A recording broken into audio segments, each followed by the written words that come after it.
Hello അത്യാവശ്യകാര്യത്തിന് Palakkad പോയതാണ്. ഒരു trip കഴിഞ്ഞ് വന്നൊരു വ്ളോഗ് ആയിരുന്നു. ക്ലാസ് ഇട്ടിങ്ങനെ പൊടിയാറായിരിക്കാനാട്ടോ. ഇപ്പൊ നമ്മള് പാലക്കാട് ടൗണിലാണ് നിൽക്കുക. അങ്ങനെ നമ്മള് പോയ കാര്യം എന്തായാലും നടന്നില്ല. പിന്നെ ഇപ്പൊ അവിടെ നിന്നിട്ടും കാര്യമില്ല. പുറത്തേക്ക് അറിയുമ്പോ കുട്ടിയേട്ടന്റെ ചായക്കട വന്ന കാര്യം നടന്നില്ലെങ്കിൽ നമ്മൾ എവിടെ കണ്ടാലും ചായ കുടിച്ചണം. അതല്ല അതിന്റെ ഒരു ബ്യൂട്ടി. അങ്ങനെ ഇനി എന്ത് ചെയ്യുമല്ലയ്യ എന്ന് പറഞ്ഞുകൊണ്ടിരിക്കുമ്പോഴാണ് ഞങ്ങൾക്ക് ഒറ്റ മൈൻഡ്. പാലക്കാട് വന്നുകൊണ്ട് നമ്മള് കൊല്ലംകോട് പോവാന്ന് വെച്ചു. അപ്പൊ ഇനിയിപ്പോ നോക്കല്ല, ടിക്കറ്റ് എടുത്ത് നമ്മൾ നേരെ ടിക്കറ്റ് എടുത്തോണ്ട് കേറി. അങ്ങനെ ആ വാതിലിട്ട് വാതിൽ തുറന്നില്ല എന്നുള്ള പരാതി വേണ്ട. അങ്ങനെ അവിടെ ഉള്ള സാധനങ്ങളൊക്കെ നമ്മൾ എക്സ്പ്ലോർ ചെയ്തുകൊണ്ടിരിക്കാണ്. അല്ലാതെ വെറുതെ നിൽക്കാനും പറ്റൂല. അങ്ങനെ നമ്മൾ ഓരോന്നോരോന്നായി കണ്ടുകൊണ്ടിരിക്കാണ്.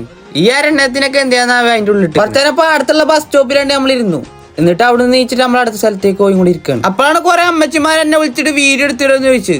അവരൊക്കെ അമ്മ ഹാപ്പിയാന്ന് അറിയാം. അങ്ങനെ അവസാനം കുറെ നാൾക്ക് ശേഷം നമ്മളെ വണ്ടി കണ്ടു. ഇതിപ്പോ കാണാന്ന് കിട്ടില്ല. പാടത്ത് കറപ്പോ എങ്ങനെ ഒരു സാധനം കണ്ടു. ഇതൊന്ന് ടെസ്റ്റ് ചെയ്ത് നോക്കണമെന്നുണ്ടായിരുന്നു. കൈ കൊണ്ട് പിടിച്ച് കറക്കിക്ക് നോക്കി. ഒരു അടിപൊളി സാധനമാണ്. ടൈം ഏകദേശം ഉച്ചയാണ് കേട്ടോ. പക്ഷെ നല്ല തണുപ്പുണ്ട്, നല്ല കാറ്റും. അപ്പൊ നമുക്ക് പാർട്ട് 2 ആയിട്ട് കാണാം ഗൈസ്. ഇതിന്റെ ബാക്കി ഉണ്ട് കേട്ടോ. 100,000 പ്രതീക്ഷകളായ ഒരു വീഡിയോ തന്നെയാണ്. Bye bye.